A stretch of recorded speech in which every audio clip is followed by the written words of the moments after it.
தாவேக்காவும் தீய சக்தி எதிர்த்து தான் நாங்கள் தேர்தலில் நிற்கிறோம், அதுக்கு தான் கட்சி தொடங்கணும்னு சொன்னாங்க. ஆனால் தேர்தல் முடிஞ்ச உடனேயே கொண்டு போய் அங்கிருந்து அந்த மதச்சார்பற்ற முற்போக்கு கூட்டணியில் இருந்த எல்லாரோடையும் சேர்த்து ஆதரவு வாங்கி ஆட்சி அமைத்துட்டாங்க. மரியாதைக்குரிய முன்னாள் முதல்வர் ஸ்டாலினை போய் சந்திக்கிறாங்க. யார் கடுமையான போட்டி என்று பரவலாக பேசப்பட்டது? உதயநிதிக்கும் விஜய்க்கும் தான் சிக்கல், அதனால தான் கட்சி, அதனால தான் அரசியல் என்றெல்லாம் பேசப்பட்டது. அவரை போய் சந்திக்கிறார், வைகோவை சந்திக்கிறார், அன்புமணி அவர்களை சந்திக்கிறார், திரு சீமான் அவர்களை சந்திக்கிறார். ஆனால் இப்போது நீங்கள் இதுவரைக்கும் இருந்த பல்வேறு மர்மங்களுக்கு நீங்கள் சொன்ன ஒரு பதிலே விடை கிடைச்சிருது. ஆதவ் அர்ஜுனா தான் இந்த வேலையை செய்கிறார், திமுகவை இல்லை. அதிமுக திமுக தான் எங்களுக்கு போட்டி என்று சொல்லி தேர்தலை சந்தித்தவர்கள் தேர்தல் முடிவுக்கு பிறகு ஆட்சி அமைத்த பிறகு அதிமுகவை வீழ்த்த வேண்டும் என்ற திட்டத்தோடு வேலை செய்கிறார்கள். ஆதவ் அர்ஜுனா இந்த வேலையை செய்கிறார் என்பதிலிருந்து இதுவரை பாரதிய ஜனதா பலமுறை கட்சியை உடைக்க முயற்சித்தது அதிமுக என்று பேசப்பட்டது.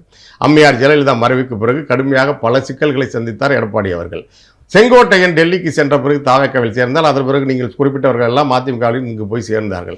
ஆனால் இப்போது வெளிப்படையாக ஆதவின் முயற்சியில் தான் இப்போது இந்த குழப்பங்களும் இந்த பிளவுகளும் ஏற்பட்டிருக்கிறது என்பது சரியாக சொல்லியிருக்கிறீர்கள். அதுதான் உண்மை என்பது இப்போது முதல் முறையாக உலகுக்கு வெளிச்சத்துக்கு வந்திருக்கிறது என்று நான் நம்புகிறேன். அப்போ இந்த பிளவை, இந்த பிரிவினையை திமுகவை எதிர்ப்பதாக சொல்லி ஆரம்பிக்கப்பட்ட அந்த கட்சி அதிமுகவை சிதைப்பதற்கான காரணம் என்ன? இது டெல்லியிலிருந்து தாவேக்காவுக்கோ ஆதவ் அவர்களுக்கோ செங்கோட்டையனுக்கோ கொடுக்கப்பட்ட ஒரு வேலை திட்டமா?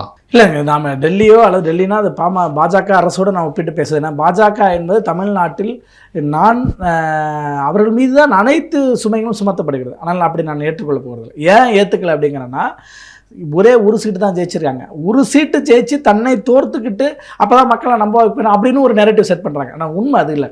பாஜகவுடைய தேர்தல் வியூகம் என்பது தமிழ்நாட்டில் கை கொடுக்கவில்லை. நான் தோல்வின்னு கூட சொல்ல மாட்டேன், கை கொடுக்கவில்லை என்னங்கிற வார்த்தையை தான் பயன்படுத்துவேன். ஏன் பயன்படுத்துகிறோம்? அதான் நியாயமாக இருக்கும். நம்ம ஒரு நியாயமாக பேசணுங்கிற இடத்துல பார்வையில் தான் பேசுவோம். ஆமாம், பாஜக இங்கே ஒரு தேர்தல் வியூகம் வச்சாங்க, அந்த தேர்தல் வியூகம் இங்கே எடுபடலை அப்படிங்கிறதா.